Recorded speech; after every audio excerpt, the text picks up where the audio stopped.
Oleh sebab itu, apakah maksud Malayunesia? Barangkali istilah yang tidak digunakan sebelum ini. Malayunesia ialah satu kawasan yang besar, yang agak luas, tidak sama dengan alam Melayu, bahkan lebih luas, dan dia meliputi seluruh bangsa yang dicirikan dengan bangsa Melayu. Sama ada dia tinggal di tanah Melayu ataupun di Sumatera ataupun sebahagian daripada Indochina, sampailah kepada Asia Pasifik. Begitu juga sampai ke selatan ataupun utara Australia. Ini mencirikan satu bangsa manusia yang pernah membina satu tamadun yang besar, yang barangkali dilupai oleh sejarah. Dan dalam buku ini saya cuba melihat daripada sumber yang ditulis oleh umat Islam. Antaranya yang saya rujuk ialah kitab yang tulis oleh seorang ilmuwan Mesir yang bernama Saleh Jaudat, dan dia ialah seorang sejarah yang ketika itu kerajaan Utsmaniyah berkuasa di Mesir. Dia berada di Mesir. Tajuknya adalah Ummah Al-Melayu, yang dia bersahabat dengan seorang kerabat diraja Malaysia Kedah ketika itu, Tengku Mansur Shah. Tengku Mansur yakni putera ataupun raja muda Kedah. Persahabatan ini memberikan kepada Saleh Jaudat satu perasaan bahawa negara kawannya ini sedang dijajah oleh British. Walaupun Mesir ketika itu dijajah oleh Perancis, tetapi penjajahan yang berlaku di tanah Melayu adalah satu perkara yang di luar daripada kemanusiaan mengikut Saleh Jaudat. Saleh Jaudat mengatakan penghambaan yang dilakukan oleh British terhadap Melayu, satu penghambaan yang tidak ada tandingannya, yang barangkali boleh dibandingkan dengan penjajahan Belanda di Jawa. Masyarakat Jawa diperhambakan oleh Belanda, masyarakat Melayu diperhambakan oleh British. Tetapi sayang, bangsawan Jawa bersama-sama dengan Belanda menjajah bangsanya sendiri. Demikian juga bangsawan Melayu bersama dengan penjajah menjajah bangsanya sendiri. Itulah yang tulis oleh Saleh Jaudat. Dan bangsawan yang bersama dengan penjajah ini diisytiharkan sebagai hero negara, pahlawan negara, dan itulah sejarah yang ditulis. Maka dalam buku ini saya mengambil satu tagline bahawa sejarah yang benar tidak sepenuhnya resmi, sejarah yang resmi tidak sepenuhnya benar, dan siapa yang tidak mempelajari sejarah, maka sejarah akan mengajarnya sekali lagi. Cukup menarik apabila kita membaca buku yang tulis oleh Saleh Jaudat. Dia membayangkan bahawa umat Islam tidak pernah disepadan oleh geografi. Satu ummah, satu akidah. Satu Malaysia tidak mencukupi. Satu akidah, satu umat yang menggabungkan seluruh umat Islam di dunia. Geografi bukan sempadan. Apabila masyarakat di timur dijajah oleh British, dijajah oleh Belanda, maka umat Islam di Mesir juga rasa sakit.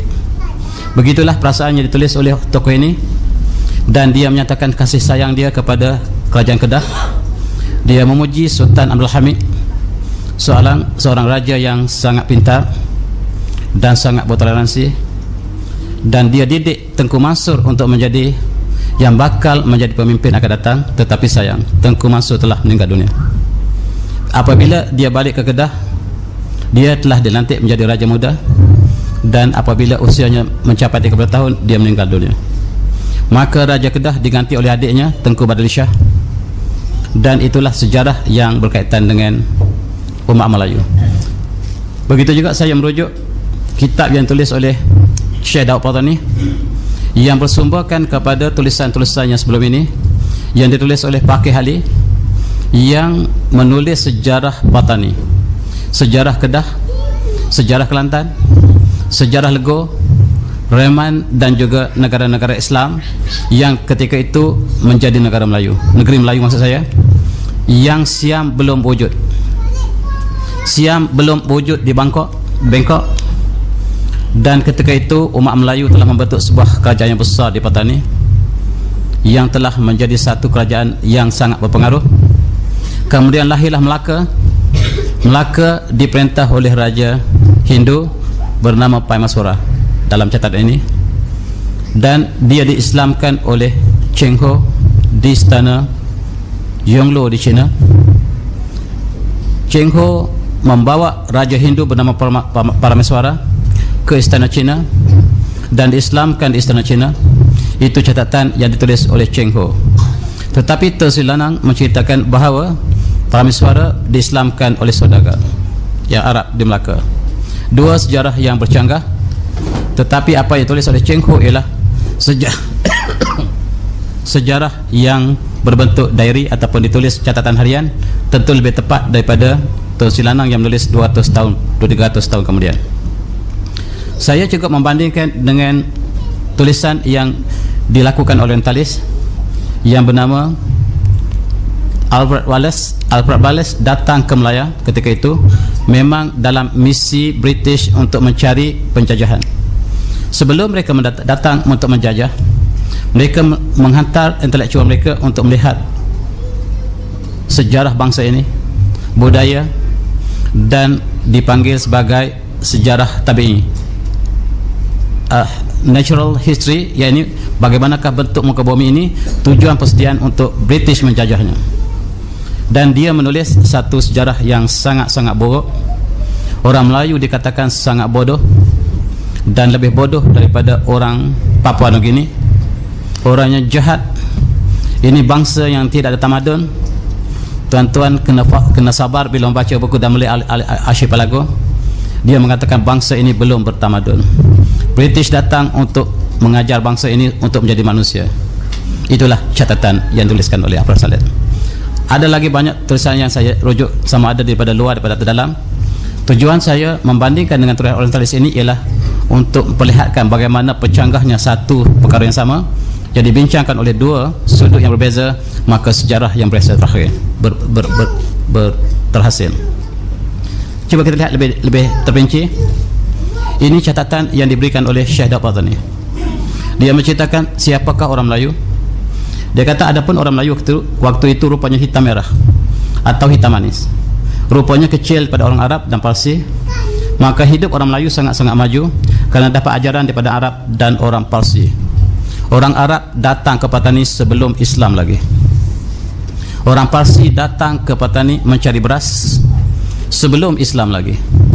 Dan oleh sebab itu Patani membentuk sebuah tamadun yang besar yang belum dicatat dia berlahir sebelum Melaka. Inggris sangat berminat untuk menunjukkan Melaka sebab mereka ingin menunjukkan bahawa Islam datang lebih lewat, bahawa yang datang hanya pada Melaka, dan mereka padamkan seluruh perkembangan Islam yang berlaku di Jawa, yang berlaku di Champa, yang berlaku di Patani, yang berlaku di Ya Amanillah. Ya Amanillah ialah sebuah penempatan Islam yang besar yang sekarang dipanggil sebagai Manila. Ya Amanillah ialah sebuah pemerintah Islam yang telah dimurtadkan sepenuhnya oleh Belanda dan oleh Portugis, oleh Spanyol, yang sekarang sudah menjadi negara Kristian. Asalnya lah negara Islam yang besar. Kita boleh pelajari sejarah ini sebab siapa yang tidak belajar sejarah seperti kita tadi, sejarah akan mengajar kita kembali. Dan sifat orang Melayu ketika itu sebelum Islam sangat mendukacitakan. Dia rekod seperti berikut. Dan waktu itu lelaki dan perempuan lelaki tidak kahwin dan tidak haram untuk tidur seduduk adalah, adapun perempuan sangat huriyah. Kalau dia duduk dengan siapa pun boleh belaka.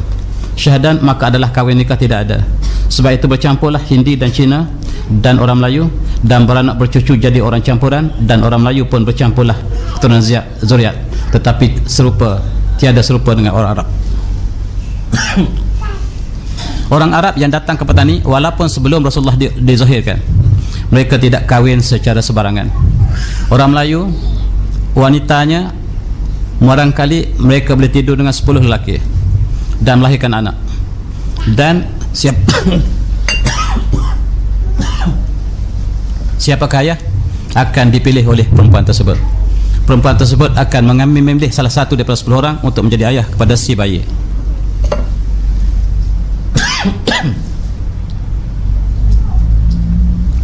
Islam datang mengubah bangsa Melayu. Islam datang mengubah bangsa Melayu daripada bangsa jahiliah menjadi bangsa yang bertamadun. Kita boleh kenang peristiwa yang sama berlaku ketika orang Quraisy yang apabila Rasulullah dilahirkan, maka perbuatan orang Quraisy tidak ada beza dengan orang Melayu. Orang Quraisy sebelum Islam, kita dapat bayangkan daripada perkataan ini, daripada kisah ini, apabila Islam dizahirkan, maka orang Arab Quraisy menentang Islam. Mereka menyembah berhala, mereka melakukan perzinaan secara bebas, bahkan mereka tawaf secara telanjang, dan itulah amalan sebelum Islam. Dan apabila Islam diutuskan, Rasulullah dizahirkan, maka Rasulullah menyeru kepada ilmu, hidayah dan iman, dan mereka dimusuhi oleh Quraisy, sehingga orang Islam telah dizalimi oleh orang Quraisy, sehingga sekumpulan orang Islam berhijrah ke Habsyah, diketuai oleh Ja'far bin Abi Talib, sepupu Rasulullah. Lalu ditanya oleh raja ini, kenapakah anda semua datang ke negara saya? Dan dijawab oleh Ja'far bin Abi Talib, cukup indah untuk kita renungi. Dia kata, ayuhal malik, inna kunna qauman ahlul jaliyah na'budu asnam wa na'kulul maitah wa natil fawahish.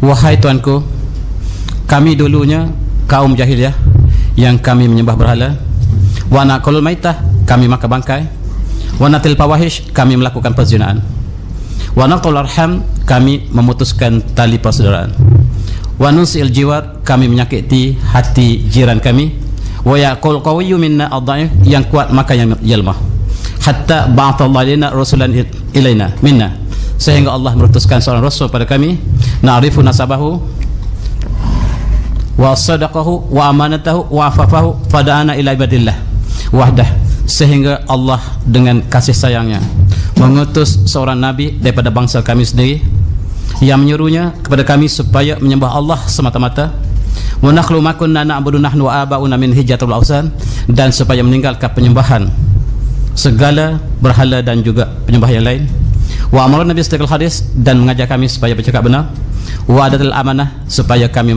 menyempurnakan amanah, wa silaturahim, dan menghubungi silaturahim, wa husnul jiwar, dan melakukan kebaikan kepada jiran, wa kafal anil maharim wal dima, dan mencegah kami daripada melakukan yang haram dan pertumpahan darah, wa nahanil fawahish, dan mencegah kami daripada perzinaan, wa qala zur, dan bercakap bohong, wa kalaman yatim, dan makan anak yatim, fasaddaqnahu wa amanna bih, dan kami membenarkannya, kami beriman, dan fazalamana qaumana, maka kaum kami menzalimi kami, wa azabuna liurduna ila ibatil awthan, dan kami menyiksa kami supaya kami kembali menyembah berhala. Falamma zalamuna, ketika mereka telah menzalimi kami, wa dhayaqu alaina, dan sempitlah segala rezeki kami, wa halu bainana wa baina dinana, dan kami tidak boleh lagi melaksanakan agama kami dengan sempurna, kharajna ila biladik, maka kami datang ke sini, wa rabna fi jawarika, dan kami harap tuanku akan menerima kami dan tidak menzalimi kami. Ceritanya panjang, tetapi apa yang disebutkan ialah suasana orang Melayu, suasana orang Quraisy, suasana orang India, Parsi adalah sama sebelum Islam. Islam telah mengubah bangsa ini menjadi bangsa yang bertamadun.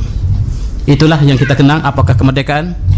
Kemerdekaan ialah membebaskan manusia menyembah manusia, kepada manusia menyembah Tuhan manusia. Inilah yang disebut oleh seorang panglima Islam, yang kisahnya saya disebut ketika kita menyambut kemerdekaan. Apakah masuk kemerdekaan? Ini adalah satu dialog yang berlaku di antara Rastam, ialah ketua tentera Parsi, dengan seorang sahabat yang bernama Ar-Rabi'i, yang diutus oleh Sa'ad bin Waqqas. Sa'ad bin Waqqas menghantar seorang tentera yang sangat perkasa, dan dia pergi ke sorangan. Dia sampai ke istana Parsi ke sorangan dengan berani. Dia turun pada kudanya dan minta untuk bertemu dengan Maharaja. Lalu dihalang, tetapi kata panglima perangnya, orang berani jangan dibunuh, biar dia masuk, apa kita berbicara apakah kehendaknya. Lalu terjadilah dialog ini. Kata Rastam, ijlis, duduk, sila duduk wahai tetamu. Maka jawab Rabi'i dengan berani, ana aituka dayifan hatta ajlis, innama atika wafidan, saya bukan tetamu anda, saya datang sebagai utusan. Maka kata Rastam, ma lakum ayyuhal Arab, ma'alimna daqaqalina ma'alimna waqsim bi alatih ma'alimna qauman azalmikum wala aqamikum sya'nan wa antum ahli jalan wa daribu al-ibil fil harb bisahra famadha lakum atabikum. Kamu ni orang Arab, saya tahu kamu orang Arab, orang Arab yang hina dina, yang hidup di padang pasir, tidak ada tamadun, yang hanya ada unta dan beberapa ekor binatang. Kamu datang untuk memerangi kami, apakah yang kamu boleh lakukan? Apakah tujuan sebenarnya kamu datang ke sini? Maka dijawab oleh Rabi'i, "Na'am ayuhal malik, benar yang tuanku sebut. Kunna kama kota waziyadah, benarlah apa yang tuanku katakan, barangkali tuanku menambahkan perkara yang tidak benar. Kunna ahlu jaliyah, kami dulu ahli jaliyah. Na'budul asnam, kami menyembah berhala. Yaqtalul qaribahu ala syatin, seorang berperang dengan kawannya kerana seekor kambing. Walakin Allah ibtatana dirajal ibad min ibadatil ibad ila ibadati rabbil ibad." Ini jawabannya. Rasul membawa cahaya untuk mengeluarkan kami daripada menyembah hamba kepada menyembah Tuhan hamba. Wa min dhaqid dunya ila santil akhirah, daripada kesempitan dunia kepada keluasan akhirat. Kemerdekaan ialah membebaskan manusia daripada menyembah sesama manusia, menyembah sistem daripada sistem ilahi, maka itulah kemerdekaan. Andainya kita merdeka tetapi masih lagi mengamalkan sistem yang bukan ilahi, bukan sistem rabbani, bukan sistem yang dikehendaki oleh Allah SWT, maka kita tidak merdeka. Kita masih terjajah oleh kapitalisme, terjajah oleh sekularisme, yang terjajah oleh pragmatisme, terjajah oleh berbagai-bagai ism, yang barangkali kita tidak merdeka sama sekali. Barangkali negara kita telah merdeka, fizikalnya merdeka, tetapi jiwa dan falsafahnya masih terjajah, termasuk sejarah.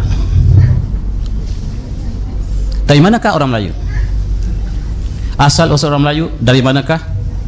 Dan inilah yang dikaji oleh sekumpulan pensyarah daripada USM.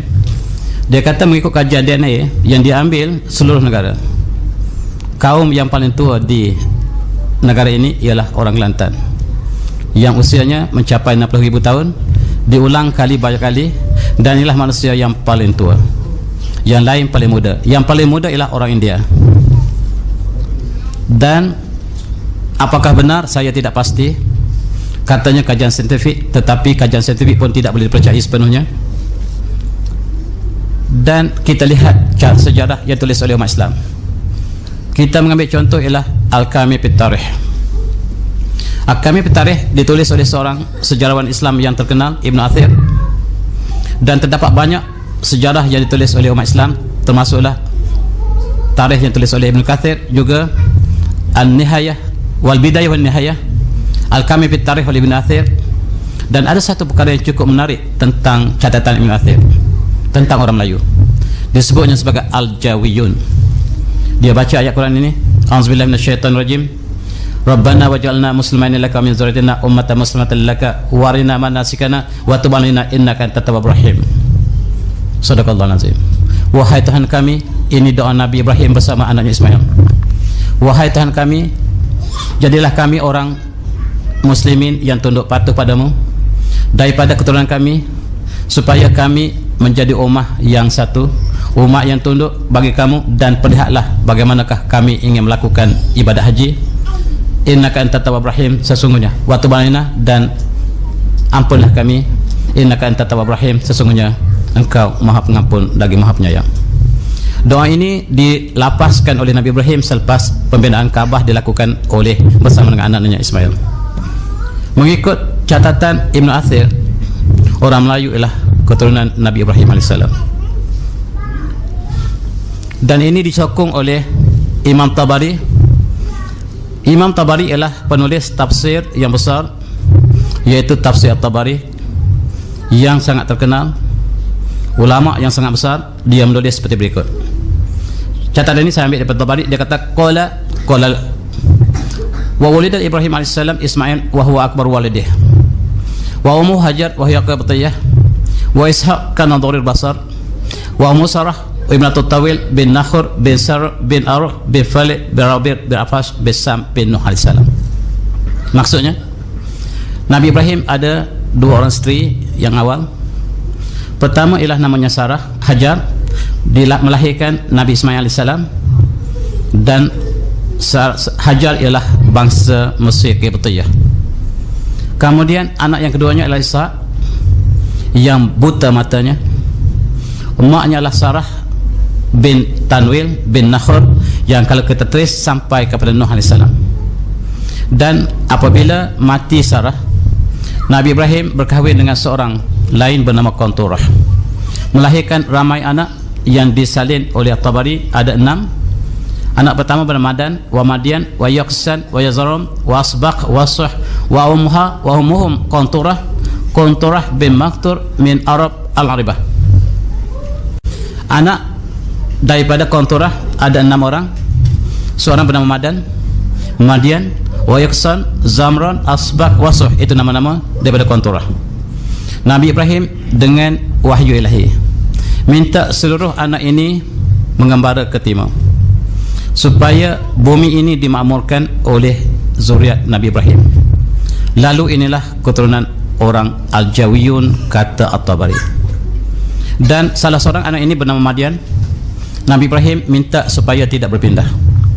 Lalu Madian tinggal di Hijaz, membentuk satu bangsa yang besar, satu kaum yang besar, yang akhirnya mereka menyembah berhala, mereka melakukan penipuan dalam perniagaan.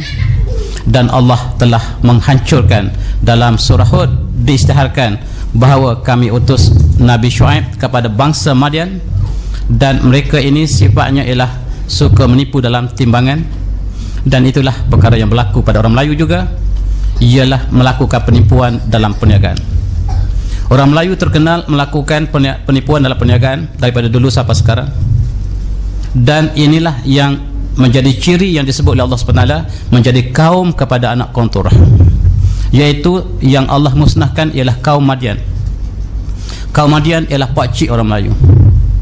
Sebab Madan, wa Yaqsan, wa Zamran, Asbaq ini berpindah ke timur. Mereka berpindah ke Champa. Champa ialah bumi daripada orang Jawi yang datang daripada zuriat Qanturah. Ini Champa. Inilah bumi Melayu yang sebenarnya. Bandar-bandarnya bernama Indrapura, Wijaya, Qanturah. Ingat, Qanturah ialah ibu mereka. Mereka telah rakamkan nama ini sebagai bandar di Champa dan Panduranga. Di sini mereka telah berhijrah begitu lama. Mereka sebahagiannya membawa agama Nabi Ibrahim, tetapi dalam masa yang lama mereka telah hilang daripada ajarannya benar. Dan negara ini ialah bumi Melayu yang terawal.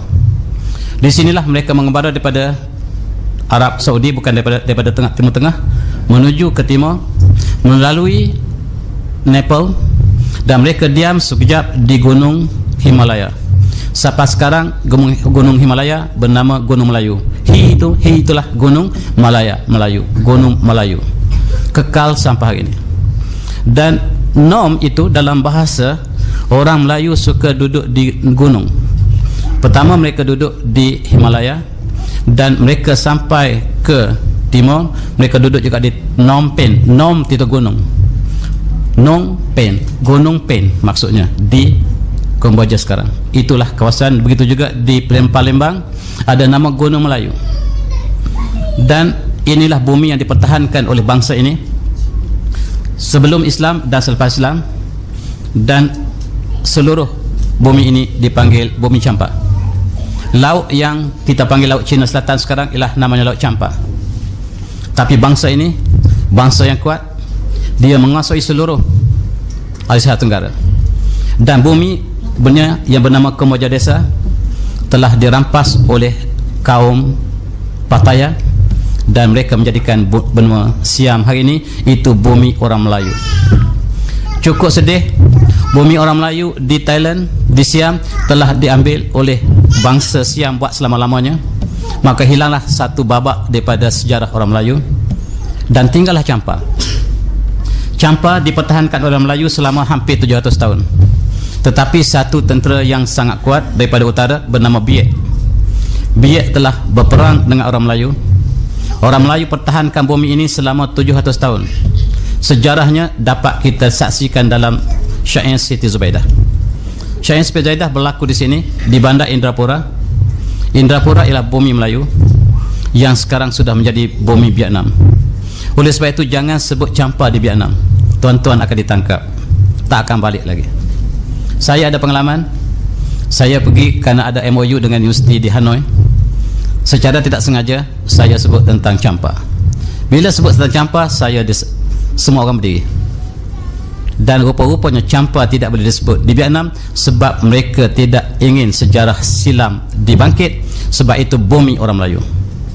Orang Melayu pertahankan campa sampai tahun 1780, tak silap saya, di bandar sekarang bernama Ho Chi Minh. Ho Chi Minh ialah pertahanan orang Melayu terakhir sebelum mereka dikalahkan sepenuhnya oleh Tuan Puyat. Lalu mereka telah mengembara ke seluruh alam Melayu. Mereka datang ke Kelantan, namanya pekalan campa. Mereka membawa buah campa yang panggil campadak, buah campa. Bunga campa, bunga campa, campaka, bunga campa. Dan sejarah kita dengan campa telah dipadamkan. Oleh sebab kita tidak menulis sejarah yang baik, maka sejarah ini telah hilang dalam lipatan yang sekali-sekala disebut oleh penulis-penulis silam, seperti yang dicatatkan oleh Syekh Daud Patani. Syekh Daud Patani tidak menulis sendiri, tetapi dia menyalin daripada datuknya yang keempat barangkali, yang nama Syekh Faqih Ali, yang datang daripada Bugis, daripada Makassar, yang mengembara ke seluruh alam semesta, alam Melayu. Dan kemudian Syekh Daud pergi ke Mekah, belajar di Mekah, dan berguru dengan Syekh Abdul Samad Apalambani. Kemudian datang untuk berjihad terhadap tentera Siam, dan gurunya Syekh Abdul Samad Apalambani telah syahid di Kedah. Sejarah cukup panjang. Bangsa ini bangsa yang sangat istimewa. Bangsa Melayu sangat istimewa. Dan kita lihat ada satu hadis Rasulullah mengatakan, dalam satu hari bakar Rasulullah yauman faqalu ma yubkika ma ya Rasulullah, qala ashtaqtu li ahbabi, qalu awasna ahbabuka ya Rasulullah, qala la antum ashabi ma amma ahbabi, faqamun jatu namin bandi yu'minu nabi walam yarawni atau kama qala. Satu hari Rasulullah telah menangis teresak-esak. Lalu para sahabatnya bertanya, wahai Rasulullah, apakah yang menyebabkan Rasulullah menangis? Maka jawab Rasulullah, saya rindukan kekasih saya. Apakah kami tidak kekasih Rasulullah? Kata para sahabat. Maka jawab Rasulullah, kamu semua adalah sahabat saya, tetapi yang saya rindu ialah mereka yang datang selepas kamu, tidak pernah berjumpa dengan saya, tetapi beriman dengan saya. Itulah yang dirindui Rasulullah. Barangkali kitalah yang dimaksudkan. Orang Melayu tidak pernah jumpa Rasulullah, tidak pernah jumpa dengan sahabat Rasulullah. Barangkali tabi'in pun tidak pernah jumpa. Siapakah datang ke tanah Melayu? Yang datang ke Patani, yang datang ke Melaka ialah saudagar yang amanah. At-tajur amin, anna wat-tajur amin kahtaini fil jannah. Saya dengan saudagar yang amanah berada dalam seperti dua jari ini di syurga, kata Rasulullah dalam satu hadis, yang menunjukkan bahawa Rasulullah mengajar dalam akhlak yang indah sehingga diwarisi oleh para pendakwah, peniaga yang datang berniaga di Melaka, di Petani, sehingga orang Melayu yang melakukan penipuan dalam perniagaan tertarik dengan akhlak yang ditunjukkan oleh para pendakwah ini, lalu rajanya meluk Islam dan diikuti oleh orang Melayu. Orang Melayu bangsa yang paling mudah dibentuk di dunia. Tidak ada bangsa yang satu bangsa satu agama kecuali Melayu. Tidak ada di dunia satu bangsa yang paling lembut lidahnya daripada orang Melayu. Orang Melayu boleh cakap bahasa Inggeris dengan tepat, boleh cakap bahasa Cina dengan tepat, boleh bercakap bahasa India dengan tepat, boleh bercakap bahasa Arab dengan tepat. Dan kalau dia bercakap bahasa Arab, orang Arab kalah.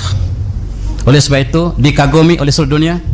Orang Melayu lebih fasih daripada orang Saudi bercakap membaca Al-Quran. Itu sebab kita menang dalam tilawah setiap tahun. Lidah kita tak dapat ditandingi oleh orang Arab sendiri. Orang Mesir tidak dapat menandingi.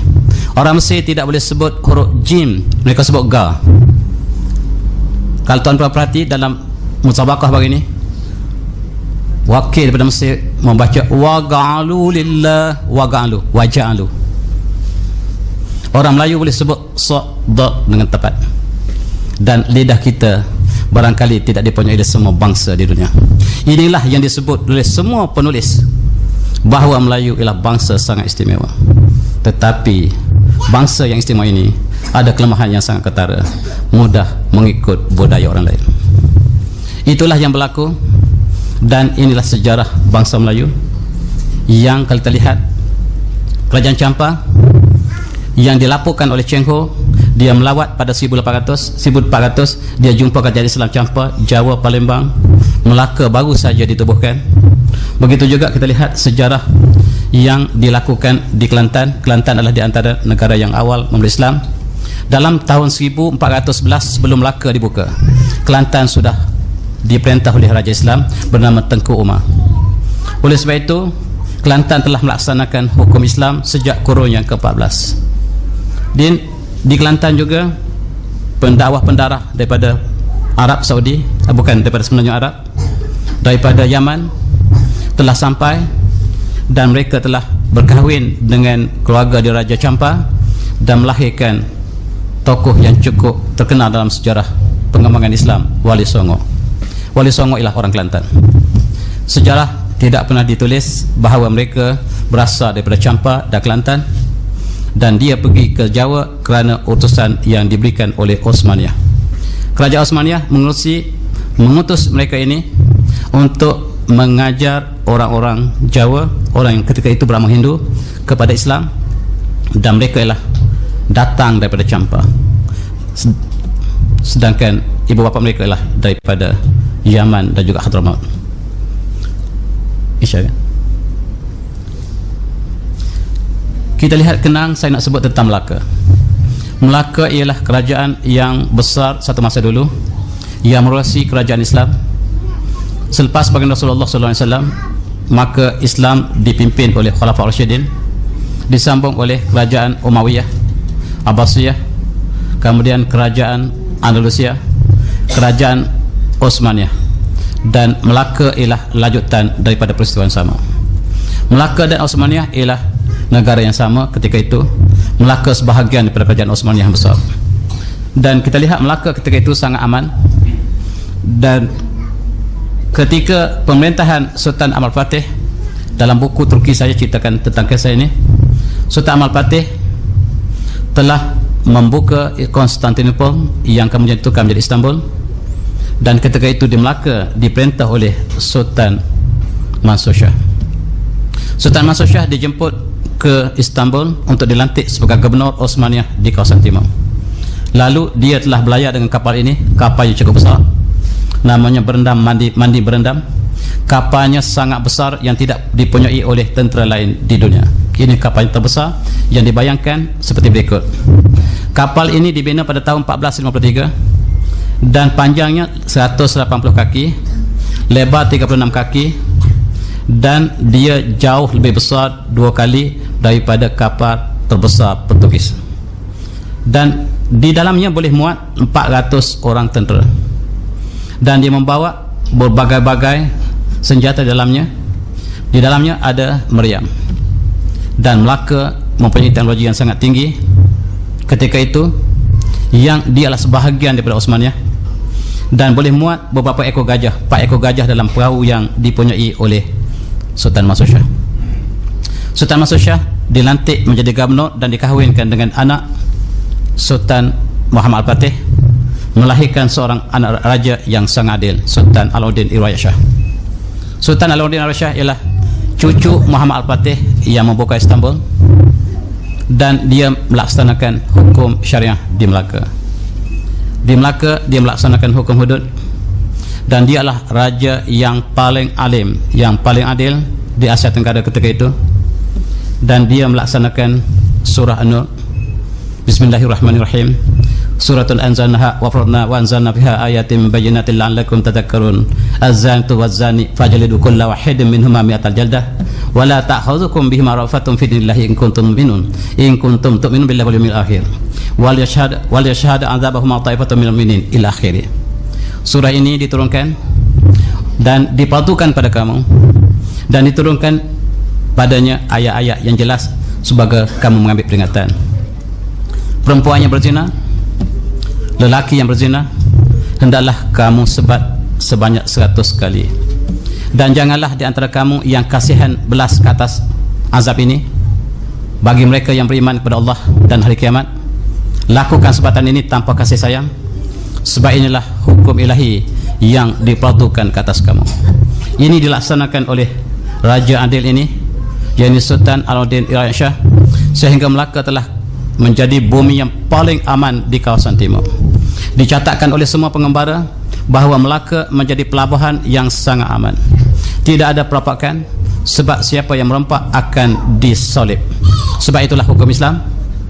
Harabah dilakukan hukum yang Allah tentukan, qisas dilakukan, dan baginda sendiri yang bangkit waktu malam mencari hal ehwal rakyatnya dan mencari siapakah yang miskin, menghulurkan bantuan, dan dicatatkan oleh Tun Silanang baginda sendiri yang membunuh perompak dan sebagainya. Kita lihat apa yang dilakukan oleh Sultan Alauddin sangat hebat. Dia telah menulis, dia telah dapat disaksikan dalam Qanun Melaka yang tercatat dengan jelas hukum-hukum yang jelas yang diwajibkan Al-Quran, termasuklah hukum qisas, hukum zina, hukum mencuri, potong tangan, ekonomi diharamkan riba sama sekali, dan murtad adalah hukuman mati. Ini ialah kemerdekaan. Kemerdekaan apabila kita tidak lagi menyembah sistem manusia, tetapi kembali kepada sistem ilahi, maka itulah tarifan kemerdekaan yang dimaksudkan oleh Sultan ini. Dan pengaruhnya cukup melebar. Hukum Qanun Melaka dilaksanakan di Melaka, dan juga undang-undang Melaka, undang-undang laut Melaka dilaksanakan, termasuklah hukum harabah. Harabah ialah merompak di lautan.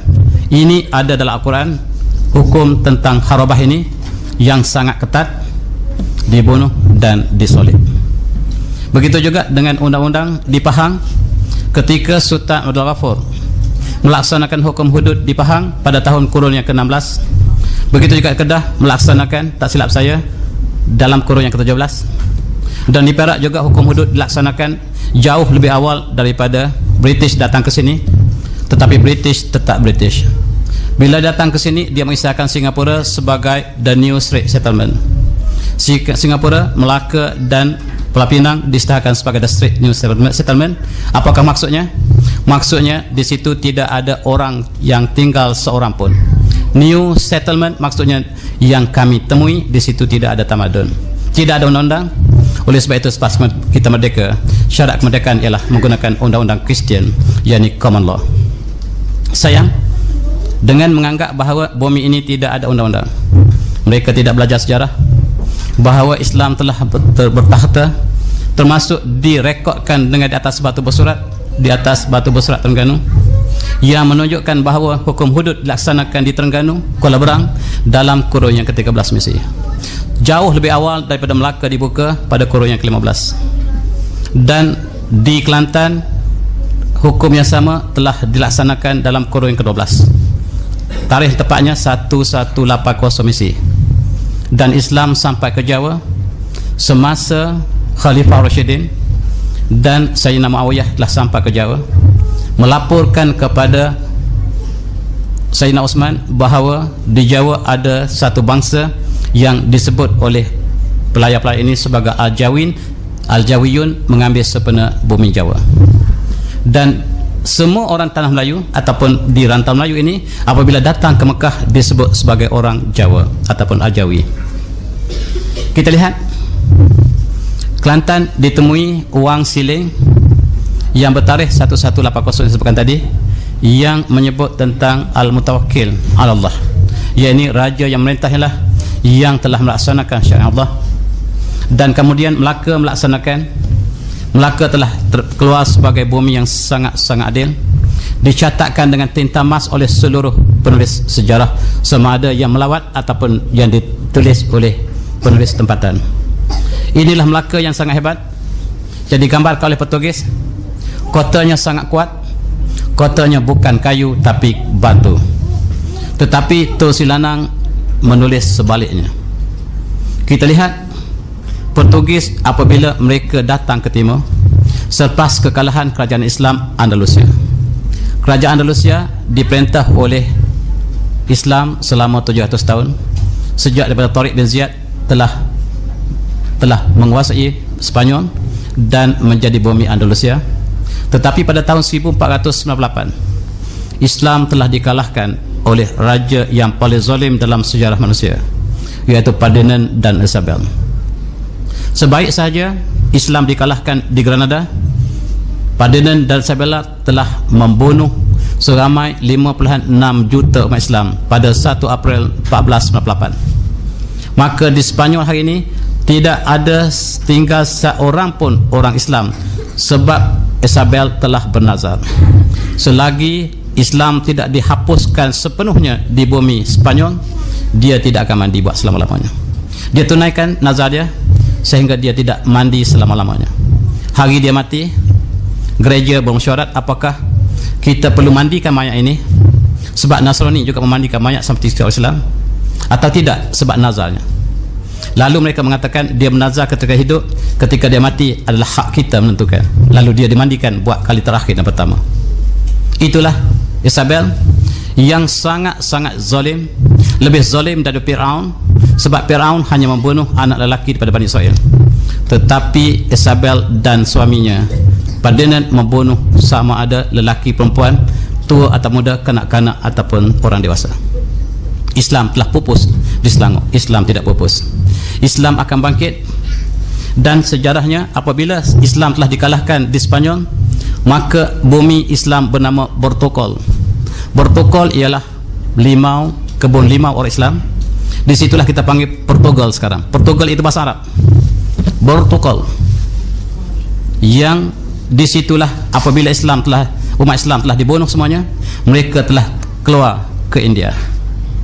Tujuannya lah untuk pergi ke Mesir, dan pelayan Muslim yang membawa Vasco da Gama, dan apabila sampai sahaja di Tanjung Pengharapan, lalu diberi peta oleh Ahmad bin Najib bahawa Vasco da Gama boleh terus ada satu benua nama India. Di India ialah benua Islam. Disitulah dilaksanakan hukum hudud, dan di Laut India juga sekali lagi menjadi perairan yang paling aman di dunia. Melaka dan India adalah kawasan Islam yang terkenal ketika itu, dicatatkan oleh seorang penulis bernama Syekh Zainuddin Al-Malabari. Tuan-tuan, sejarah Malabari cukup menarik. Rajanya ketika sebelum Islam bukan bermimpi, sedang berpesta di tepi pantai, tiba-tiba dia melihat bulan terbelah. Ketika itu Rasulullah dicabar oleh orang Quraisy supaya membelah bulan, dan bulan telah terbelah. Wansyaqqal qamar, dan bulan pun terbelah. Malam itu Raja Malabari sedang berpesta, dia melihat bulan terbelah, dan ceritanya dia meluk Islam kerana bulan terbelah. Oleh sebab itu raja ini telah meminta seluruh kumpulannya untuk meluk Islam, dan mereka lah golongan pertama yang datang ke negara ini, dan mereka terkenal dengan restoran Malabari. Itulah raja yang pertama di luar daripada bumi Arab yang meluk Islam, dan seorang daripada tokoh mereka bernama Zainuddin Al-Malabari menulis sejarah ini. Dia adalah seorang ulama yang terkenal dengan kitab Fathul Mu'in. Barangkali tuan-tuan belajar di masjid. Bahasa Arab, bahasanya sangat sukar, sebab dia orang India menulis dalam bahasa Arab, bahasanya berlenggak-lenggok. Dia juga menulis sebuah kitab lain bernama Tuhfah Al-Mujahidin yang menceritakan bagaimanakah ganasnya orang Portugis datang ke India. Dan inilah saya petik satu perenggan daripada buku yang tulis oleh Syekh Zainuddin. Izinkan saya baca dalam terjemahannya. Dia tulis dalam bahasa Arab.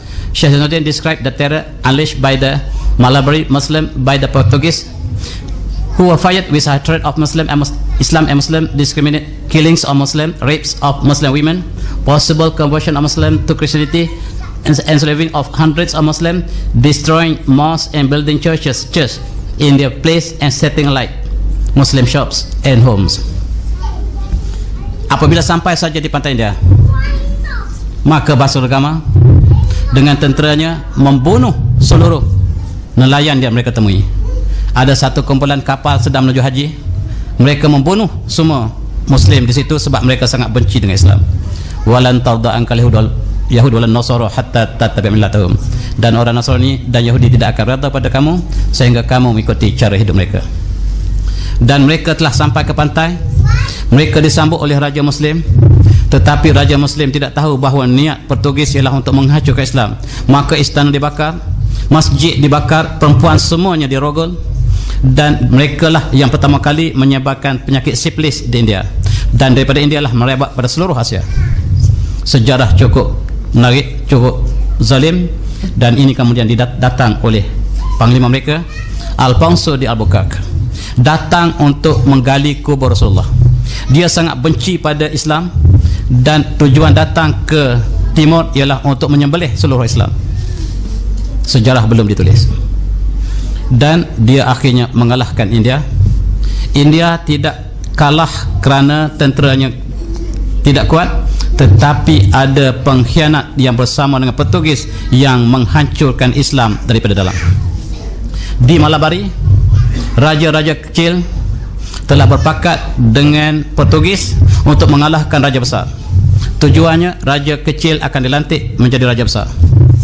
Dan apabila mereka telah berpakat dengan Portugis, maka kalahlah kerajaan Islam yang bertahta di situ.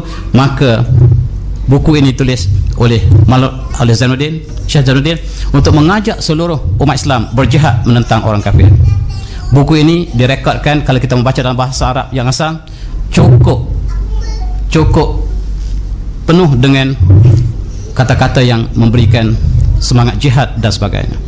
Tuan-tuan boleh baca dalam buku asalnya, nama Tuhfah Al-Mujahidin, yang diterjemahkan dalam bahasa Inggeris, tetapi dalam bahasa Inggeris ini tidak cukup untuk menggambarkan bahasa asalnya, yang menggambarkan bahawa wajib kata setiap Muslim untuk berjuang sebab bumi ini dipenuhi dengan darah dan akan dipertahankan dengan darah juga. Tetapi sayang, pembelut ada di setiap masa. Demikian juga apabila sampai ke Melaka, Melaka juga jatuh.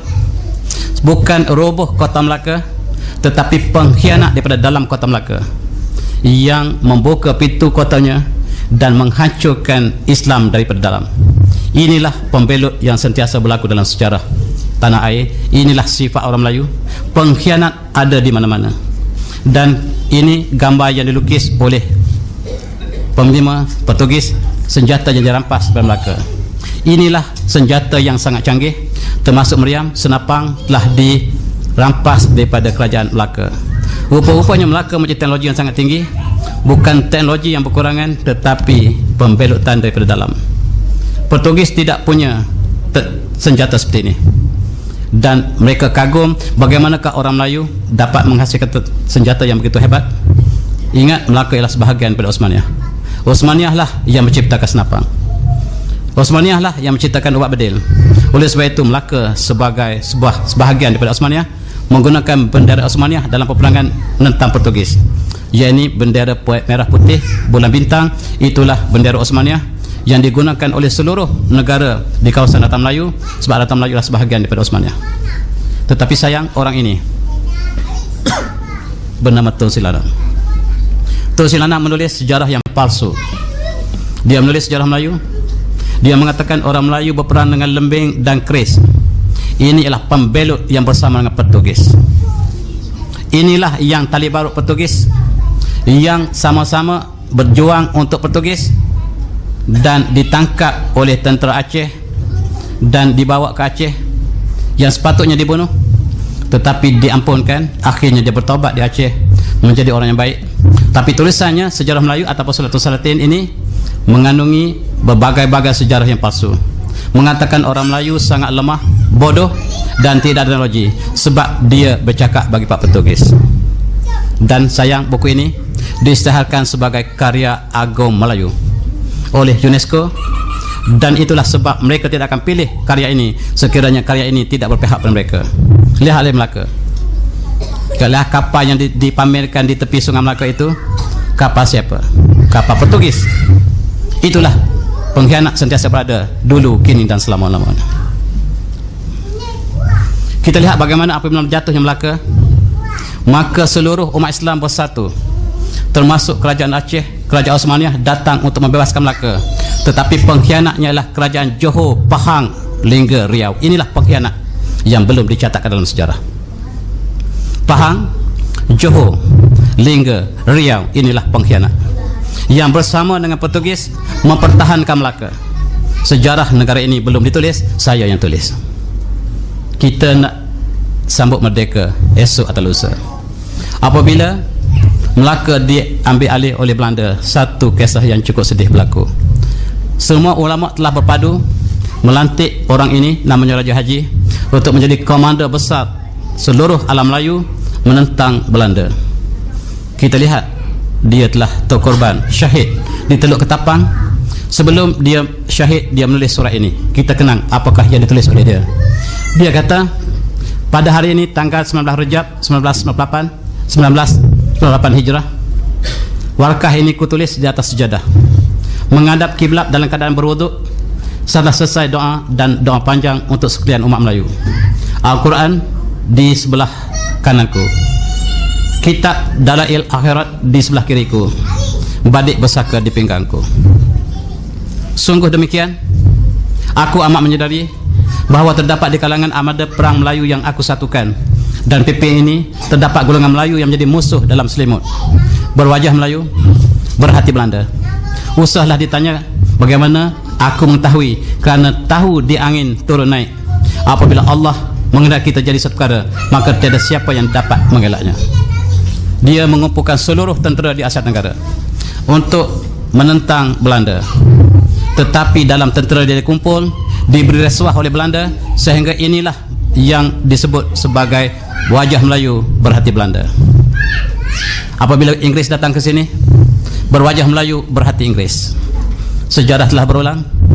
Ketika Portugis, berwajah Melayu berhati Portugis. Itulah sejarah bangsa ini, bangsa yang paling mudah dimanipulasikan oleh penjajah. Apa kata seterusnya oleh Raja Haji?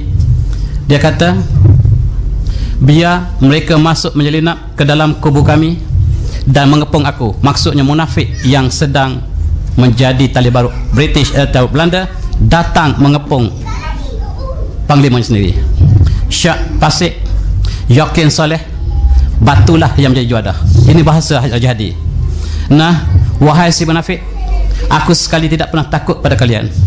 Marilah kita berdepan sebagai lelaki Melayu yang sejati. Engkau kendolah panji perjuanganmu, aku kendong panji perjuanganku. Nyawa kita di tangan Allah.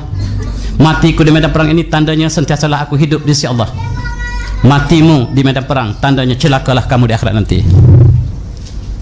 Mereka berani mati sehinggalah petualang bangkit daripada sujud. Tatkala imam dan jemaah masih bersujud, lalu ditancam pisau di belakang antara mereka. Maka sekali lagi tidak mengundang-gundah, karena apabila sudah datang janji Allah, maka syahidlah dia. Jika ditikam itu masih hidup, maka dia akan menjadi saksi si petualang itu. Ini catatan yang disebut oleh Raja Haji. Mereka bersolat, sama-sama bersujud. Sujud mereka panjang, kawan sebelah bangun tikam kawan sebelah, seluruh mati. Itulah pengkhianatan yang menyebabkan Raja Haji kalah. Raja Haji sempat menulis di atas sejadah, menulis warkah ini. Dia kata di akhirnya, sekiranya perjuangan aku ini benar, wahai ilahi, kekalkan tulisan aku ini, butakanlah mata Belanda daripada melihat tulisan aku ini, supaya tulisan aku ini sampai kepada seluruh orang Melayu yang datang kemudian. Barangkali perjuangannya benar, sampai pada kita saya salin, menunjukkan perjuangannya lah dikhianati oleh bangsanya sendiri. Kita akan merdeka, menyambut kemerdekaan esok lusa. Kita ingat siapakah yang berjuang menentang kemerdekaan. Yang berjuang menentang kemerdekaan ialah para ulama. Inilah mereka yang berjuang untuk menentang kemerdekaan, menentang penjajah. Di sebelah kiri namanya Syekh Muhammad Arsyad Al-Banjari, di sebelah kanan adalah Syekh Daud Patani. Syekh Daud Patani adalah komander perang kerajaan Osmania. Sekali lagi sejarah tidak pernah ditulis. Mereka sebut Syekh Daud Patani ialah sebagai seorang ahli fiqh. Benar, tetapi dia adalah komander yang memimpin tentera Turki datang menentang Siam di Kedah. Dan ketika itu gugurlah gurunya, yaitu Syekh Hamdul Samad Al-Lamani di Kedah. Kuburnya masih berada di hutan Kedah, tidak pernah diiktiraf sebagai pejuang negara. Inilah kumpulan yang berjuang yang berada di Mekah. Di antaranya adalah Syekh Arsyad Al-Banjari, Syekh Hamdul Samad Al-Banjari, Syekh Abdul Rahman Misri, dan Syekh Wahab Bugis. Inilah yang ditakuti oleh seluruh penjajah. Mereka menyeru jihad, dan setiap apa yang mereka keluar fatwa dilaksanakan di seluruh alam Melayu. Dan saya nak sebut orang ini, Syekh Ahmad Al-Fatani. Dia dilantik sebagai duta Kerajaan Osmaniyah di Timur untuk menghancurkan Inggeris dan membentuk sebuah negara yang bersatu di seluruh Asia Tenggara, yang menggabungkan Jawa, Sumatera, Tanah Melayu, Sulawesi dan seluruh kawasan Champa, termasuklah Petani, di bawah seorang khalifah. Khalifah yang dicadangkan sama ada Raja ataupun Sultan Zainal Abidin ketiga Terengganu, yang ini pelajar yang paling alim, pelajar yang diasuh khas oleh Syekh Ahmad Al-Fatani untuk menjadi khalifah umat Islam di Asia Tenggara. Tetapi Inggeris cepat mencium rancangan ini. Mereka hancurkan lebih awal sebelum rancangan terjadi. Di antara calon khalifah untuk umat Islam di seluruh Asia Tenggara ialah Raja Kelana Riau. Ialah murid Syekh Ahmad Al-Fatani yang sangat petah dalam politik, dan juga seorang bernama Raja Hitam yang dicadangkan di antara khalifah yang bakal mengumpulkan seluruh alam Melayu ini di bawah sebuah khalifah. Tetapi Belanda, British, apa sahaja agama mereka, Al-Kufar ala millatin wahidah. Mereka asalnya apabila menentang Islam, mereka boleh bersatu. Dan kita lihat Syekh Nawab Bantan. Syekh Nawab Bantan ialah ulama yang berada di Mekah, yang mempunyai ramai penuntut-penuntutnya, yang kemudiannya mengisytiharkan jihad menentang Belanda di Jawa. Inilah tokoh perjuangan kemerdekaan sebenarnya, yang namanya tak pernah disebut dalam sejarah kemerdekaan negara kita. Dan murid-muridnya lah tersebar ke seluruh dunia, ke seluruh alam Melayu, dan mereka lah yang mengumpulkan kekuatan. Dan di antara murid Syekh Ahmad Al-Fatani ialah Tok Janggut Kelantan. Tok Janggut ialah seorang panglima, dan dia telah pergi ke Mekah, ditiup roh jihad oleh orang ini, dan di Pahang dihantarnya seorang mufti bernama Syekh Osman Seni untuk melatih Datuk Bahaman Mak Kilau menjadi pejuang jihad. Tetapi sejarah disebut bahawa inilah sebagai pemberontak. Di Terengganu lahirnya Syekh Abdul Rahman Limbong yang menentang British, tetapi sayang dia disebut sebagai pemberontak oleh British, dan disebut sebagai pemberontak oleh seluruh profesor Melayu di Malaysia hari ini. Dia tulis pemberontakan Amran Limbong seolah-olah dia melihat sejarah ini daripada kacamata British. Mereka belum merdeka dari segi penulisan. Sayang, kita lihat Amran Limbong ditangkap oleh pembesar-pembesar Melayu yang bekerja bagi pihak British. Yang menjadi taluk British ialah orang Melayu. Sentiasa ada tali barut Melayu. Begitu juga apabila Tok Janggut, maka orang Melayu lah menangkap Tok Janggut untuk diserah pada British. Maka pengkhianat sentiasa berada dulu, kini dan selamanya. Sayang, kita lihat ketika itu, kalau saya boleh teruskan sedikit lagi, Masjid Al-Aqsa yang tidak boleh kita pisahkan pada sejarah negara kita, sebab Masjid Al-Aqsa ialah masalah umat Islam yang menjadi rebutan daripada Yahudi dan Nasrani. Di sebelah kiri ialah Theodor Herzl yang menjadi ketua orang Yahudi.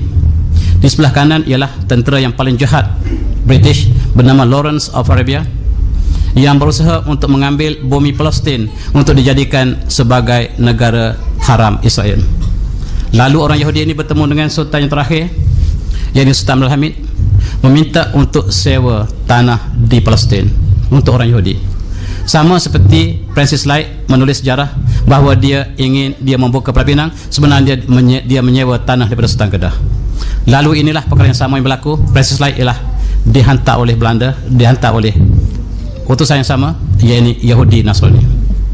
Lalu ditolak oleh Sultan Abdul Hamid bahawa bumi Palestin ialah bukan bumi saya, Palestin ialah bumi umat Islam. Dia tulis surat ini yang cukup menarik untuk kita perhatikan. Dia kata, "Answer Dr. Herzl bittakhas khadwal jadidah fi hadzal mawdu' fa inni la astati' an aqtahalli an shibrin wahidin min ardi Palestin. Ini lastu fahiya lastu milki yamini bal milku ummatul islamiyah. Faqad jahada sya'bi fi sabilil hard wa warahahu damahu." Ila akhir. Dia kata seperti berikut. Pesan kepada Dr. Herzl bahawa jangan mimpi untuk mendapatkan bumi Palestin. Bumi Palestin ini bukan milik saya, tapi milik umat Islam sepenuhnya. Dan oleh sebab itu, saya tidak akan berikan sejengkal bumi Palestin ini, sebab kami dapat dengan darah, kami pertahankan dengan darah. Sekiranya kamu inginkan bumi ini, maka darah juga perlu ditumpahkan. Itulah jawaban Sultan Abdul Hamid. Sultan yang sangat tegas, dan dia perlu dijatuhkan. Kerajaan Utsmaniyah adalah kerajaan Islam terakhir. Maka tentera berikat yang dikatakan mereka sedang berperang, sebenarnya mereka sedang merancang untuk menjatuhkan kerajaan Islam yang terbesar, kerajaan Utsmaniyah. Maka British sebelah kiri ini Churchill, di sebelah tengah itu namanya Truman, presiden Amerika, Mussolini daripada Itali, kita lihat Stalin daripada Rusia, dan seluruh tentera berikat telah bersatu untuk menghancurkan kerajaan Islamiyah Utsmaniyah. Bagaimana caranya? Maka mereka dapat satu cara. Mereka bertemu dengan orang ini. Ini namanya Gubernur Mekah, jadi dilantik oleh kerajaan Utsmaniyah, bernama Syarif Hussein. Ia ini keturunan Rasulullah. Lalu mereka bertemu dengan orang ini dan mengatakan, apakah tuan tidak tahu bahawa Khalifah Islam harus berada di tangan tuan? Sebab Rasulullah bersabda, Khalifah harus berada di tangan Quraisy, dan Utsmaniyah bukan orang Quraisy, tuan orang Quraisy. Sekiranya tuan ingin mengambil kerajaan Utsmaniyah, saya boleh tolong tuan. Maka cucu Rasulullah ini ataupun zuriat Rasulullah ini bersama dengan Yahudi, bersama dengan British, menentang kerajaan Utsmaniyah, dan kalahlah kerajaan Utsmaniyah buat selama-lamanya. Lalu inilah gambar yang cukup menyayat hati. Raja Utsmaniyah telah dilucutkan oleh muftinya sendiri di atas nasihat Yahudi dan Nasrani. Maka berakhirlah kerajaan ini pada tahun 1924. Mereka ingin menumbuhkan kerajaan Yahudi di Palestin, dan apabila mereka minta Yahudi sekali lagi pada Syarif Hussein, Syarif Hussein kata, saya tidak boleh memberikan Palestin sebab Palestin bukan bumi saya. Kalau kamu tidak bagi, kami akan jatuhkan kamu. Itulah nasib bagi pengampu dan mereka yang bekerjasama dengan musuh Islam. Dia dijatuhkan, dan British dan Yahudi bertemu orang ini. Orang ini adalah ketua Badui. Dia adalah seorang perkasa, tingginya sampai 7 kaki. Tidak siapa yang dapat melawannya. Namanya Abdul Aziz. Dia temu orang ini, apakah tuan ingin menjadi khalifah umat Islam? Saya telah lama ingin menjadi khalifah. Apakah tuan sanggup untuk menyerahkan Palestin kepada kami untuk dijadikan negara Yahudi?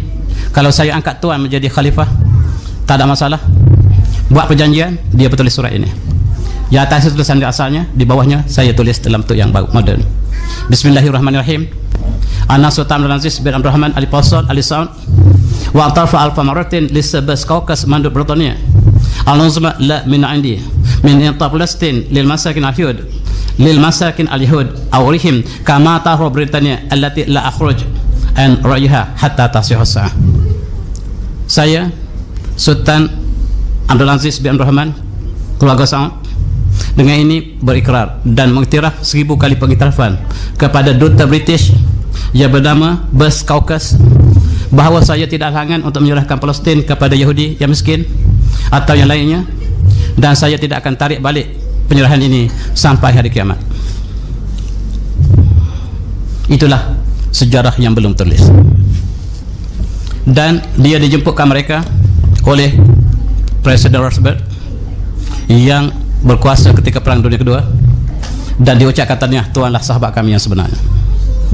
Dan apabila jatuh kerajaan Utsmaniyah, maka jatuh seluruh negara Islam. Apabila kerajaan Islam sudah tidak pelindung, maka Turki telah jatuh, Iran jatuh, Iraq sudah jatuh, Jordan sudah jatuh, Palestin telah terlepas, Libya, Mesir, Sudan, Algeria, Morocco, India, Malaysia dan Indonesia, seluruh telah jatuh satu demi satu, dan semuanya telah jatuh ke tangan penjajah. Akibatnya Sultan Utsmaniyah telah jatuh. Selagi Utsmaniyah wujud, Barat tidak begitu berani untuk menceroboh negara Islam. Dan Mekah ini ialah Masjidil Haram yang dibina oleh Utsmaniyah, tapi bangunan ini sangat dibenci oleh keluarga Saud. Ketika Utsmaniyah, Mekah ialah bumi umat Islam. Ulama daripada Nusantara, daripada alam Melayu bebas untuk bermaslahatin, sebab Mekah ialah bumi umat Islam dan ditadbirkan oleh Khalifah Islam yang memberikan Mekah dan Madinah sebagai bumi Islam yang percuma. Tidak ada visa, tuan boleh pergi bila-bila masa. Duduklah di sana, belilah harta, dan ulama kita bermaslahatin di sana.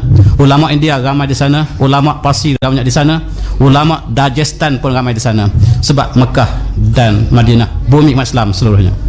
Sayang apabila keluarga ini telah mengambil alih, Bumi ini disahkan sebagai bumi keluarga kami. Kamu semua minta izin pada kami untuk datang ke Mekah sebab ini tanah bumi keluarga kami. Dan sebagai balasan, British dan Yahudi minta hotel untuk dibina di Mekah. Hotel Hilton. Hotel yang paling dekat dengan pintu Masjidil Haram ialah hotel ini, simbol persahabatan Yahudi dan Arab Saudi. Dan di Madinah, hotel yang paling dekat dengan Masjid Nabawi ialah Darut Tauhid, dan nama asalnya adalah Intercontinental. Di bawah Safwah ada makhluk ini, namanya Starbucks Coffee. Ini tandanya siapa di mana negara ada Starbucks, maksudnya dia terjajah oleh kapitalisme, liberalisme, pragmatisme Yahudi. Mekah telah dijajah. Rupa-rupanya Mekah bukan bumi kita, tuan-tuan. Inilah sebab kawan-kawan kita yang balik Saudi cukup marah dengan saya. Dia kata itulah pemimpin yang terbaik. Saya katakan bahawa mereka naik kerana disokong oleh Yahudi dan juga British dan juga Amerika dan Perancis dan Itali dan Rusia. Dan oleh kerana bumi itu bumi mereka, mereka yang menentukan peraturan, mereka menaikkan bayaran visa untuk bulan Oktober ini. Sebaik saja jemaah haji kembali ke negara masing-masing, maka umrah dan ziarah akan dinaikkan. Siapa yang pergi kali kedua 200, bukan 200 tuan, 2.000 rial. Kali yang ketiga kata pergi kali ketiga 3.000 rial.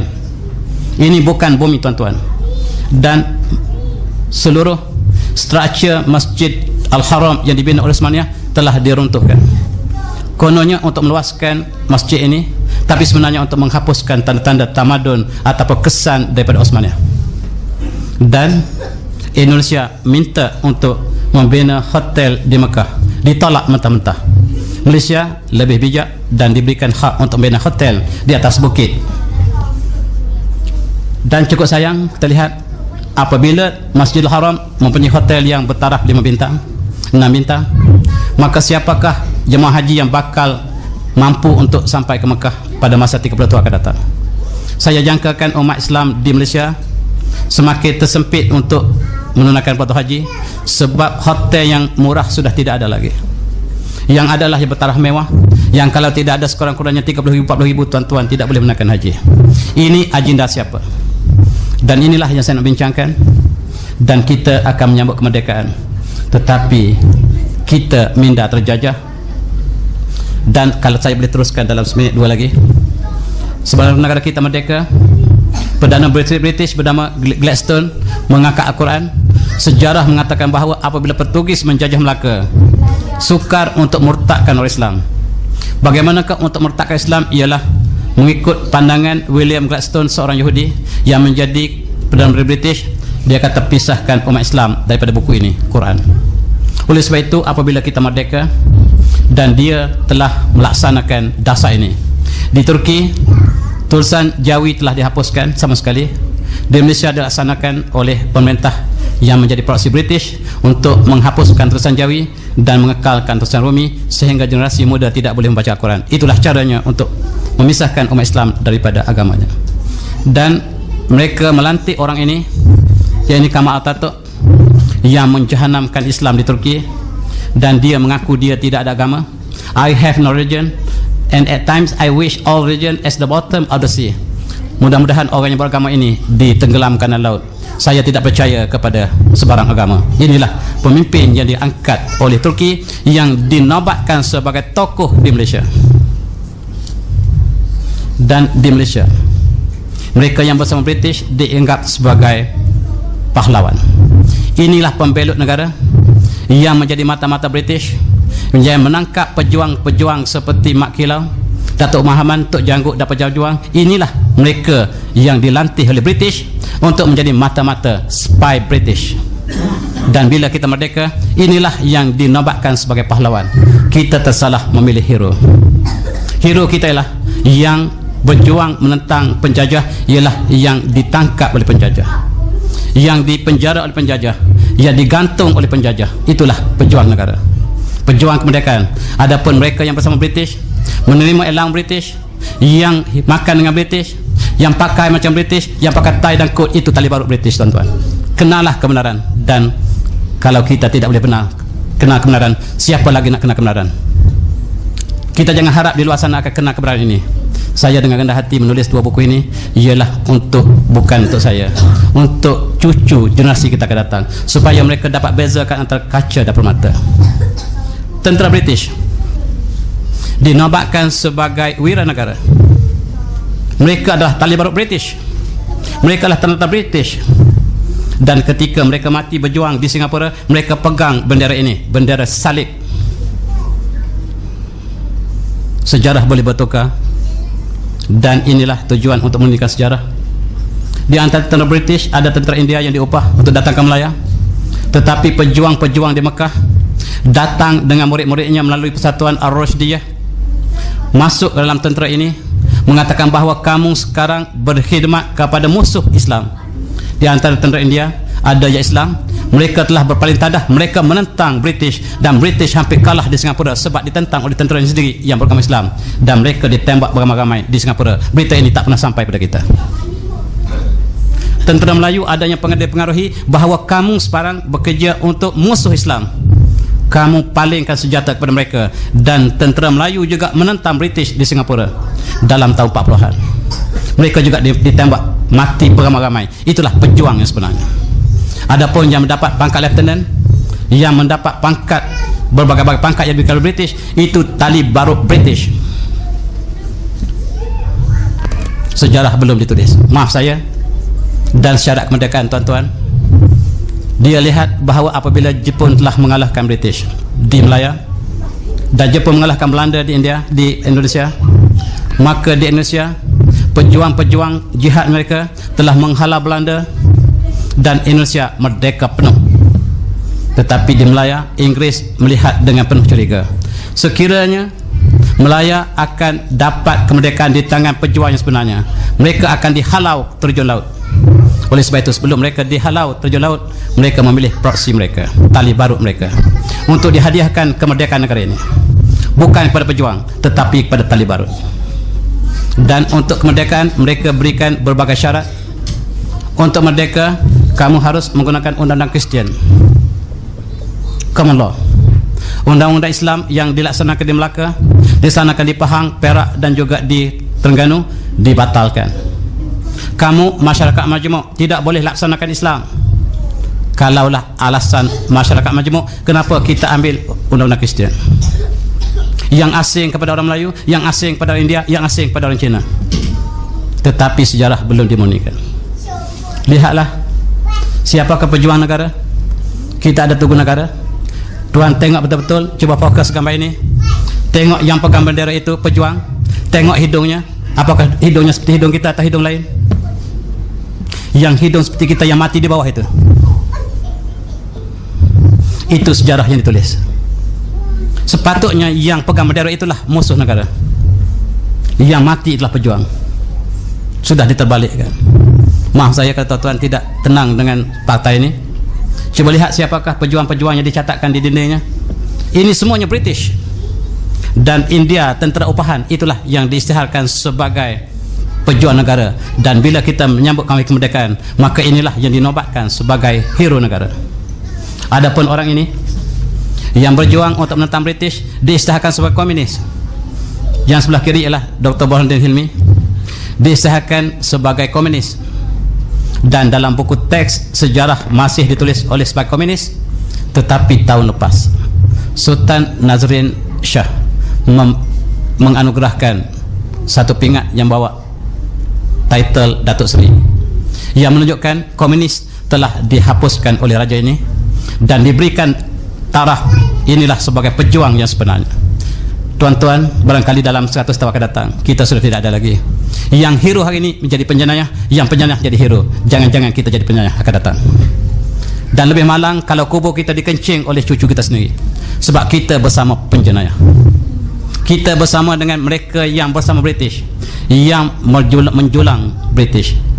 Dan kita lihat pengkhianatan yang dilakukan kepada Sultan Petani yang terakhir, Tengku Muhyiddin, dipujuk oleh British untuk diberikan kemerdekaan petani, dan dia berjuang bersama dengan British, dan British berjanji akan diberikan kemerdekaan dan dia jadi raja petani. Akhirnya tanpa disangka oleh British, Jepun kalah. Dan Tengku Muhyiddin meminta janji sebab isytiharan kemerdekaan petani akan diisytiharkan sebaik saja Jepun kalah. Apakah nasib? Dan nasibnya lah Tengku Muhyiddin hilang tanpa ada berita. Dia dihapuskan oleh British dan juga oleh Siam sebab buminya telah diserah kepada Siam. Bumi Melayu tuan-tuan ialah daripada petani sampai ke segeting kera. Itulah bumi Melayu yang pernah menjadi sebahagian daripada wilayah ini. Tetapi hari ini kita berpedih mata kerana Siam telah mengambil alih. Kita pergi ke Karabi, kita pergi ke kawasan Phuket, kita bertemu orang Melayu yang tidak boleh bercakap Melayu lagi. Identiti mereka sudah hilang sama sekali. Mereka Muslim. Dan itulah nasibnya. Siapa yang bersama British, mereka akan ditipu hidup-hidup seperti Tengku Muhyiddin. Dan akhirnya negara merdeka. Merdeka tanpa ada pejuangnya lagi. Pejuangnya sudah tidak dinobatkan sebagai hero, tetapi mereka yang tidak pernah berjuang dinobatkan sebagai hero negara. Mereka lah yang menerima syarat kemerdekaan. Mereka menerima bahawa sistem akan dilaksanakan dengan undang-undang Kristian, common law sampai hari ini. Undang-undang yang berkaitan dengan ekonomi diasaskan kepada ekonomi kapitalisme, pragmatisme, liberalisme, yang menjadikan interes sebagai asas ekonomi negara. Allah berfirman, wa halallahul bai'a wa harramar riba. Allah menghalalkan jual beli dan mengharamkan riba, tetapi sistem ekonomi negara kita masih lagi berteraskan riba. Kita ada bank Islam, tetapi bank Islam ditubuhkan di bawah Akta Bank Negara yang menjadikan asas riba sebagai asas. Di manakah kita, tuan-tuan? Soal itu kita lihat misi sekularisme sebagai syarat kemerdekaan diletakkan oleh orang ini. Menteri Pelajaran Malaysia isytiharkan bahawa tulisan Rumi akan dijadikan resmi, tulisan Jawi dihapuskan, dan akibatnya generasi Y sudah tidak boleh membaca Al-Quran. Kalau tidak ada sekolah tahfiz, barangkali generasi Y sudah tidak boleh membaca Al-Quran. Dan Tengku pun membentuk kabinet, dan di dalam kabinet dia telah mesyuarat bahawa, kata Tengku, however, that the whole constitution was framed on the basis that the federation will be a secular state. On the basis that the federation will be a secular state. Ini bukan negara Islam. Kemudian hakim daripada India bernama Hakim Abdul Hamid, kenapakah kamu orang Islam menafikan Islam sebagai agama kamu? Dan dia berusaha untuk masukkan Islam as the religion of federation, tetapi tidak disukai oleh orang Melayu. Nasib baik ada hakim India yang masukkan, tetapi dia bercanggah dengan seluruh peruntukan, sebab peruntukan yang asal dikendaki untuk negara state, iaitu ekonomi yang berkaitan dengan riba, undang-undang dengan Kristian, sistem dengan sekular. Maka Al-Quran boleh diamalkan, tetapi untuk individu. Itulah nasib negara kita yang menerima kemerdekaan, tetapi bukan oleh pejuang. Maka kerakyatan juga diberikan percuma. Alhamdulillah. Dan cukup menarik di dalam perbahagian kita, if any state law is inconsistent with our federal law, the federal law shall prevail and the state law shall, to the extent of the inconsistency be void. Berkali pelajar undang-undang lebih paham daripada saya. Sekiranya undang-undang negeri bercanggah dengan undang Kristian yang diasaskan pada Kristian, maka undang-undang negeri akan terbatal. Undang-undang negeri diasaskan pada Al-Quran, undang-undang federal diasaskan pada Kristian. Sekiranya dia bercanggah, maka undang Kristian yang menang. Apakah tuan-tuan masih Muslim? Dan akhirnya dalam perancangan yang sama, negara Israel telah dibentuk, dan cukup malang Palestin telah berubah menjadi negara Israel. Bumi yang hijau itulah bumi Palestin, yang beransur-ansur hilang buminya, yang berakhir dengan bumi yang dikenali sebagai Israel. Israel lah nama Nabi Yaakob, dan dia diisytiharkan sebagai negeri baru ini. Yang berjuangnya orang ini cukup malang, orang yang bodoh, namanya Yasir Arafat. Dia berjuang sebagai dasar kebangsaan, dia berjuang pada dasar Arab, dia meninggalkan Islam, dan dia berjuang di atas dasar Palestin. Inilah orang yang bodoh. Dia bersahabat dengan Palestin, dengan Israel, akhirnya dia dibunuh oleh Yahudi. Tetapi inilah yang ditakuti oleh Yahudi. Mereka yang berjuang kerana jihad, mati kerana jihad, kemenangan di tangan Allah, tetapi perjuangan adalah urusan kita. Akhirnya Israel selangkah yang terakhir mengisytiharkan Palestin bernama Israel secara resmi tahun ini. Tahun ini mereka isytiharkan bukan lagi Palestin, tuan-tuan tak boleh panggil Palestin lagi, Israel. Dan bukan itu saja tuan-tuan, mereka membentuk sebuah negara Israel yang besar yang dinamakan Greater Israel, yang meliputi Turki, Palestin, Syria, Mesir, Arab Saudi, Iraq dan Iran. Itulah bumi yang mereka cadangkan. Sekarang Palestin telah diperolehi sepenuhnya, maka mereka perlu mengambil Syria. Apa yang berlaku di Syria ialah sebahagian daripada ini. Apa yang berlaku di Turki ialah sebahagian daripada ini. Bukan Gulen tuan-tuan, tetapi Yahudi di belakang yang rapas pasal begini. Ini yang dilakukan oleh tentera NATO. Dan mereka bijak mempengaruhi Erdogan sehingga Erdogan menangkap pejuang-pejuang Islam yang bersempati dengan Gulen dan menuduh Gulen yang merapas kuasa. Yang merapas kuasa ialah NATO. Tujuannya lah untuk membentuk negara yang lebih besar, dan termasuklah Madinah. Kenapa Madinah menjadi pusat mereka? Sebab di situlah Bani Qurayzah pernah duduk, yang telah dihalau oleh Rasulullah, yang telah dibunuh oleh Rasulullah kerana mereka belot dalam perjanjian tentera Ahzab. Mereka ingin membentuk sebuah negara yang besar. Selagi negara ini tidak perolehi, maka sekali itulah mereka merancang, dan mereka bermula dengan Syria. Sebab Palestin sudah jatuh ke tangan mereka, Turki akan jatuh, Jordan akan jatuh, Lebanon akan jatuh, percayalah sebahagian Iraq akan jatuh, sebahagian Mesir akan jatuh, dan Madinah mereka tidak akan berpuas hati selagi Madinah. Sebab di situlah Bani Qainuqa, Bani Yahudi mereka, di situlah Bani Khaybar yang dihalau oleh Rasulullah pernah berada, dan mereka klaim Madinah sebagai bumi mereka. Maka berlakulah apa yang berlaku di Syria. Syria jangan kita lihat dia berlaku di antara dua negara besar. Yang dilaporkan oleh CNN ialah berlaku di antara dua kuasa besar, Amerika dan Rusia. Kalau tuan-tuan berfikir sedikit saja, ini adalah gambar IS di atas langit yang menjadi satellite mereka, menjadi laboratory mereka. Ini dibina oleh Amerika dan Rusia. Mereka bekerjasama di atas, takkan di bawah mereka bergaduh. Kena tipu hidup-hidup. Dan satu pihak menghantar senjata di Syria, satu pihak menghantar senjata di Syria. Maka yang matilah bukan mereka tetapi umat Islam. Itulah maksud mereka, menghapuskan umat Islam di Syria, dan bumi ini akan diambil alih oleh Israel. Jangan kita terpengaruh. Jangan kita terpengaruh apa yang berlaku di Turki, sebab perancangan mereka adalah untuk mengosongkan Turki bagi pihak Yahudi dan mengosongkan Madinah bagi pihak Yahudi.